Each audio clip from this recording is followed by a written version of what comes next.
Malaki ang kumpiyansa ni Miss Universe Philippines 2023 Michelle Marquez D na may laban ng bet ng Pilipinas na si Atisa Manalo sa gaganaping Miss Universe 2025. Siyempre, ikaw ang mag-aano dyan. Alam mo naman na pageant, ka. Siyempre, Mildred, enthusiast. Lahat naman ng mga beauty queens natin, di ba? Nag-hope ng mananalo ang ating kandidata na ilalaban sa mga international beauty pageant. Kagaya ni Miss Universe. Yes, kasi pag hindi sila nag-hope, ibabash sila.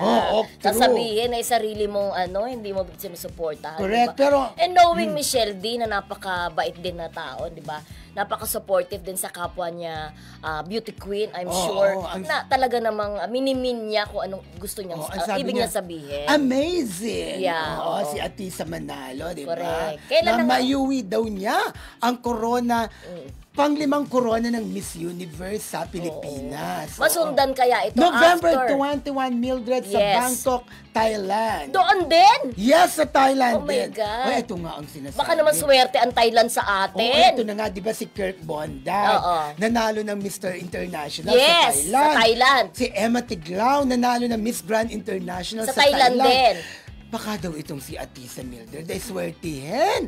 Sa Thailand din siya mananalo ng Miss Universe. Dahil sabi nga nila, ang bad luck at saka ang swerte, it comes in threes. True. And for sure, Mildred, si Michelle, binigyan niya ng tips, di ba? Itong si Atisa, kasi nga, lumaban din siya sa Miss Universe noong 2023.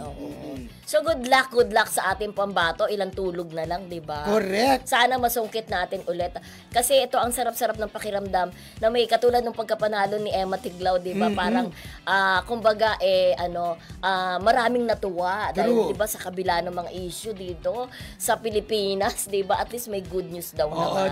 Sabi nga ng mga netizens, after daw ng gulo-gulo sa Pilipinas at ni si Emma Tiglao daw nagpangiti sa mamayang Pilipino. Magawa kaya yon ni Atisa Manalo sa Miss Universe? Abangan natin yan sa November 21.